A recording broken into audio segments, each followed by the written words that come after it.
If you're working nonstop, publishing, teaching, serving on committees, and still feel like your career isn't moving forward, you are not alone. I have been there. Scattered CV, constant exhaustion, and the sense that all the effort wasn't translating into recognition or progress.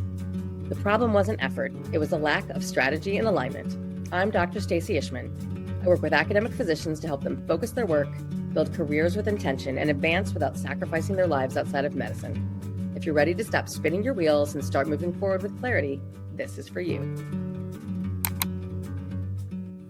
Welcome to the podcast. This is actually only my second episode with my new name. So I was the Medical Mentor Coaching Podcast. You are the very first guest who is not part of my team from the Academic Medicine Strategy Group. So thank you so much for joining us.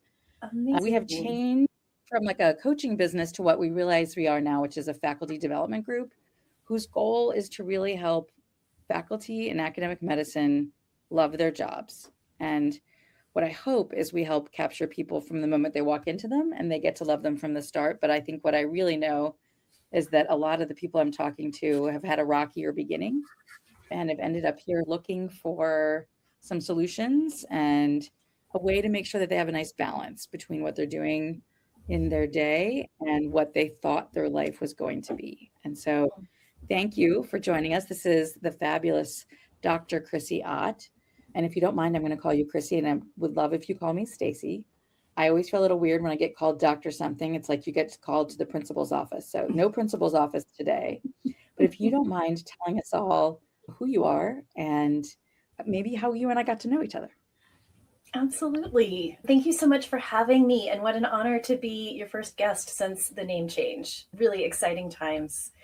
I absolutely endorse being called by my first name, especially in this space. Thank you, Stacey. I'm Chrissie Ott. I am a MedPeds trained physician. I live in Portland, Oregon. I have had a rather interesting portfolio career and circuitous career path from traditional outpatient primary care to solo micro-practice primary care to hospitalist medicine in a very niche MedPeds space, to what I do now, which is long-term care for medically complex children. I knew after my 8 years at Baylor College of Medicine that an academic life was not for me. So I differ and honor our different paths. And I know that's important for your faculty to know. I love when I do get to teach residents and students. I absolutely eat it up. And also I knew that I needed to be out in the world outside of the would-be ivory tower. I became a physician coach through leading well-being work. So in my organization, which is Providence Health Services in Oregon, I began leading a hospital wellness committee, which became leading a regional wellness committee, which eventually became leading regional wellness with a 0.4 FTE. And the thing that I am the most proud of in all of that time was introducing 300 clinical med staff to coaching through a 12-week course that we had 4 renditions of this course. And it moved well-being index scores and burnout scores in really profound, inspiring ways. And I knew even before I received coaching that I would be doing coaching because it felt like such a lever and such a game changer for physicians, whether early or mid or late career, to actually change the way their brains interact with their role in medicine in a more capacitated way, in a way that is at the same time driven, but gentler with themselves at the same time. That is a roundabout way of telling you some of what I do. I became happily the director of the Physician Coaching Summit. So now I also gather physician coaches and have fallen in love with my peers in physician coaching.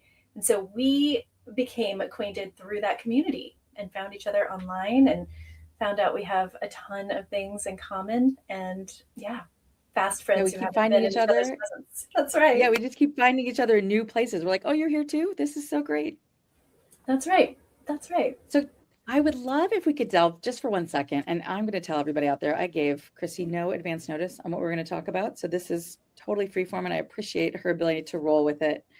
Can you talk about why a physician should consider coaching if they're in academic medicine? And what's a little different, what I do is it's more career coaching, but there's no career that doesn't involve wellness. because that's the thing that makes us not enjoy what we're doing. And I had a great conversation with the chair yesterday who said, I presented to my faculty and I told them this was an option. And there was like a limited number of people who raised their hand and said, yeah, I would love to have coaching. And I think part of it is most of us only know coaching is maybe something that you get on a sports team. Hopefully you've thought of it that way, because I think that's the closest analogy. But most people think about it as remediation. Like the person who got coaching was the one who was not acting well in the OR or was burnt out from something or another. And so what do you do if you are like, hey, I got this? How can coaching help you? I love this question. So many of us are really lousy at spotting when we are actually the ones suffering. We are really good at addressing other people's suffering, but we have formed a little bit of a rigid, concrete identity around not being the one suffering. At the same time, we might experience ourselves as cynical, irritable, frustrated, impatient. We sometimes call those things burnout with good reason, but sometimes we don't even identify as burned out. We're just like, this is a system that's stupid and I have to swim through it because I've got medical school debt and a family and a mortgage. And then drop coaching in and you're like, wait a second, that's not the only truth that's available to me. Yeah. Wait a second, I could do anything I want to with my medical degree. Wait a second, I might be happier if I have other thought patterns. I like the way this is going. One of the reasons that I think an academic faculty member might be really thrilled about coaching is demonstrated in this story. So when we got those 300 med staff through, and we would have weekly meetings on Zoom. It was like late pandemic times when this started. We'd have weekly meetings and people would reflect on how it had influenced their week. And one of my favorite stories was a family practice residency faculty member who said, I took this tool that we learned this week. It was like the sphere of control, the sphere of influence, and the sphere of concern. So when you realize like you have 100% control in that small sphere in the middle, you have some influence on the middle sphere and you have basically no influence on the big stuff. So that if you're just throwing yourself against the wall of the big stuff and using all your energy out there, very low returns.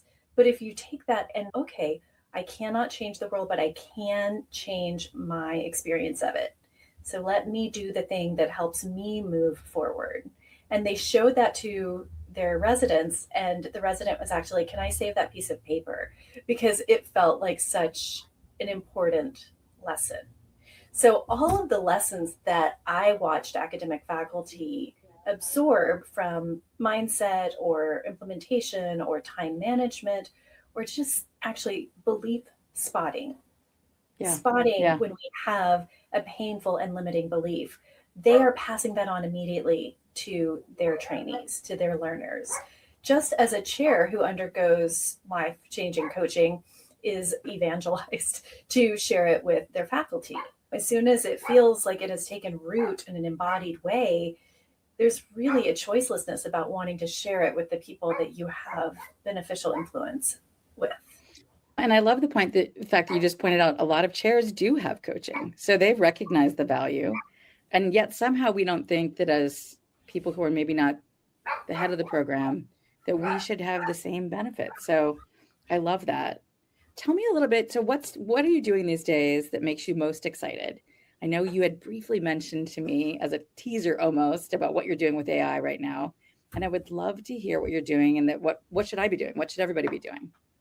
I just got back from a day-long AI summit at Microsoft headquarters, which was not on my dance card at all. I've built this presence on LinkedIn and presence online, which again, that alone was not really on my dance card. So if you have a closed mindset about that, just know that you can shift that any day and make new friends on LinkedIn and have conversations with them and become actual friends in real life. It's a fascinating world that we live in. So I got invited through LinkedIn to attend at no cost to me. And they flew me to Seattle, put me up in a hotel, fed me all day long. I got to sit on the warm seated Toto toilets at Microsoft headquarters. So much hilarity. It was an amazing experience. We learned about, of course, it was a little bit denominational and they talked a lot about Microsoft Dragon Copilot. But I got that. And we also talked about agentic AI, that agents are here. If you haven't already implemented AI in your life, like it's time to catch up, because the next step is not just people who are using AI, but people who are generating specific tools for themselves, then for others in AI. So a lot of the work that I do right now as a physician coach in the program that I coach for, as well as my own personal coaching at Joy Point Solutions, is about helping physicians who are having a hard time closing notes. We have all either been them or known them. And it's about getting out of the exam room. It's about examining our beliefs about social contract. Like, how do we actually say, I love being here with you and I have to go? I love you and there's a boundary. Let me drop this knowledge real quick. Boundaries are not a problem, but they are sometimes uncomfortable. And the cost of freedom is a little bit of uncomfortable. Sometimes there's a little discomfort between us and freedom, right? So I'm coaching people about getting out of the room, but I'm also coaching them about getting their notes done in real time by using tools like Freed or Abridge or DAX, whatever the tool in your system might be, and optimizing it, and not just accepting defeat if it's uncomfortable the first 10 times you use it, and just normalizing this is part of the learning curve. And yes, there will be imperfections. Yes, you are still the clinician of record and you need to read it for accuracy, but you're starting from 80% done instead of zero. There's nothing like staring at a nearly blank note 2 weeks later and you're supposed to like somehow scrape out of your memory the salient details of this encounter. You know, Yes, so I I'm have. super excited Yes, about that. I will tell you, it's interesting. It doesn't matter what a physician is going to coaching for. I think how to get my notes done on time comes up, whether it's career coaching, wellness coaching, joy, dopamine. And there's a million ways to do it, right? But some of it starts with the mindset that I'm going to be done with this when I walk out of the room, or I'm going to do the things that I need to do in order to not keep doing this at night and do it on the weekends and doing it in 2 weeks. Because I think just that decision changes what you're willing to do for your notes. And we just did a study recently where they talked about how women spend so much more time on our notes than men do. Some of it is the help we have in the room. So that was interesting. But some of it, I think, is this feeling that we need to be more perfect than some of the men that we work with. And so I also think getting rid of imperfection, I usually challenge the people I work with to leave a typo in their note that is still understandable. Yes. And I get these triumphant text messages that take them a week or two to leave one typo in their note. And so I'm sure you're having these same conversations. I have had that exact conversation. I love when a rigid perfectionist finally leaves some typos or some poor formatting in their note and they're cringing, but they're like, I know this is part of my growth curve, but I hate every second of it. I know, but it is actually healthy. It's healthy for you to mess things up a little bit. And it's healthy for you to realize that the alternative, like what you're trading for that perfection, is not worth it. 100%. I've been sharing this analogy, which I'm sure you'll echo. When you get that note done in the room or immediately after the encounter or procedure, it's 50 cents worth of energy. If you're doing it at the end of that very long day, it's $5 worth of energy. And if you're doing it a week or more later, it's $50 worth of energy. I love this analogy. I'm going to be ascribing it to you, but stealing it completely. Totally. Borrow away, utilize, spread the ripple of goodwill. I think it helps people get their mind around it. And I also tell folks, you know what? Doing it in real time is telling the truth about the time work mismatch. It is really past time for us to share the burden of the time work mismatch. Yeah, I love that. It is not a phrase that I've ever used before. So how do you usually describe that to people? If you're seeing 25 people, but you have 3 hours of charting at the end of the day, that's more than a day can actually hold. Yeah. There was a study out last year about the number of out of work hours required for different specialties. And no surprise, geriatrics and infectious disease were really up there at the top, which are not the most highly rewarded financially in terms of subspecialties, but they have a lot of history to cover. And if they miss something, it's important. It really challenges things. So there's it's a high sense of responsibility, perhaps even exaggerated sense of responsibility there. But when we are the only elasticity in the system, we're just hiding the truth from that system. We are absorbing the hit.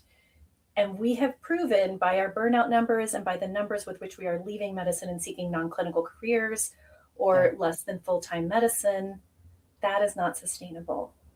So I would rather see doctors stay in medicine longer and see an honest number of patients per day in a way that they actually get home to enjoy their lives, because that's just, it's fair, it's simple. It should not be long hour punishment, and we should not be the only elasticity in the system. So sometimes I get pushback because people are really invested in their productivity and their RVUs. I'm like, great, get out of there even faster then and finish those notes then. Because again, you are giving away your actual life. We don't get more time on this planet. Any time that you are giving outside of work is your life. It's your life energy. It's the experiences that you could be having outside the flowers and the birds, or your dog, or your children, or your spouse, or your friends. And in academics, you had the teaching, you had the research, there's administrative time for many people. And there's no reason that you went into academics if you didn't value some of that, which means that gets added to the plate in addition to the clinical work. Which is already very full. Yeah, exactly. Yeah. Tell us a little bit. You've obviously made the pivot. You talked about people who are maybe consider things outside of traditional medicine. So tell us a little bit more. I know you've got the coaching practice, but tell us, you mentioned it briefly about the Physician Coaching Summit. Yes, I'm in a overly full plate stage of life with an aging parent and a tween daughter and a spouse and 3 dogs. And I keep piling on. So I have a 0.7 FTE clinically. On top of that, I also do a couple days of telehealth and an independent metabolic health practice, which I adore. And in coaching, I was so honored to be asked to take over the Physician Coaching Summit a couple of years ago by Kathy Steppen, its founder. And we are a group of around 30 to 50 physician coaches that gather every year in person to delve into this space. Like, it's just like, we are a bunch of unicorns who love rigor. We're science nerds, but we also have incredibly developed emotional intelligence and have done the work, capital T, capital W, in terms of digging into our own material and examining our own ways of being. So the level of communication and connection available in that room is not like anything I have ever experienced. It's just like coming home to these people that you may not know, but you suddenly know deeply and profoundly. I am still reeling in shock and having a hard time processing that you're still 0.7 plus telehealth, plus at least 3 other careers that you just told us about. It's a little too much. We should start coaching in this call. That's right. And it's an intervention.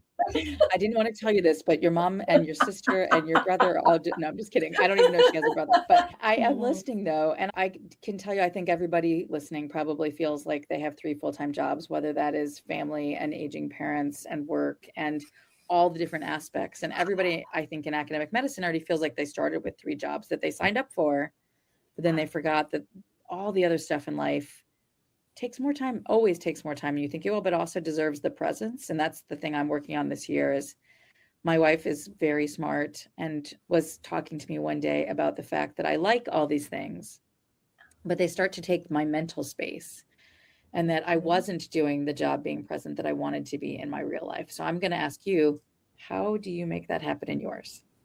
I will not pretend to have mastered that, especially in this rather frenetic chapter. But when I do have time with my family, I just try to make it deep and short, like very present. Small doses of extreme presence. I think that they trump larger doses of crappy presence over time. Yeah, absolutely. Are you good at turning it all off? Do you literally turn off notifications and leave your phone in the other room? Or are you more of a, I'm just so good at being present because I just love this moment? I try to turn things off when I'm focused on being present. It's tricky. I had a recent experience where my wife was out of town at a meditation retreat. And so it was solo parenting week on top of other things. So I needed to turn the dial down on like evening activities for both of us. And because I was the only adult around, I knew that I was fully on. And so it was much easier to separate from my electronic ball and chain, right? I just knew that I had to stop. It's easier when I have another adult in the household, my spouse, to be distractible. So I'm holding that information with interest and waiting for the conclusions that arise, but maybe tricking myself into thinking that I'm the only parent a few nights a week might be what I need to do to temper that. Yeah, I actually love that idea. I don't know that I've done it before, but it makes total sense to think about the importance of it in that time frame.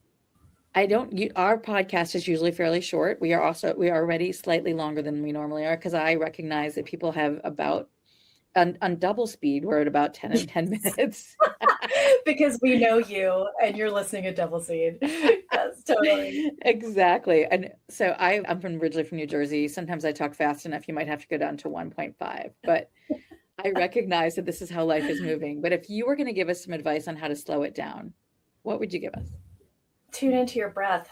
That's what I would give you, is actually drop everything for a second and notice your breath. And if you have access to your own inner dial, slow that breath down, especially the exhale. We know that 2-to-1 exhale to inhale actually activates the parasympathetic nervous system, and you can shift your inner state in about 30 to 60 seconds.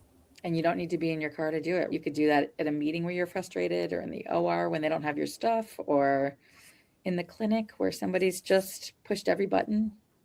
It is an imperceptible intervention. Yeah, I love that. Anything else that you wanted to make sure that everybody knows out there about what you're doing or how to find you? I would love to, if you could just let us know how to find you. Yes, absolutely. You can find me on Instagram at Chrissie Ott MD, same for Facebook and LinkedIn. And we are gearing up to offer a 4-week Charting with Ease applied coaching lab starting April 11th. If you need to be bridged to the world of AI, this is a space for you. It's going to be hands-on and teaching both mindset and legitimate actions starting in April. I'd love to welcome people there. Awesome. I will get your information, make sure it's in the show notes. And thank you so much for being here. This one will actually come out soon. It'll come out before your April 11th date. So it'll come out next week and people will have about a week to sign up. Fantastic. Thank you, Stacy. Thank you for sharing with me. My pleasure.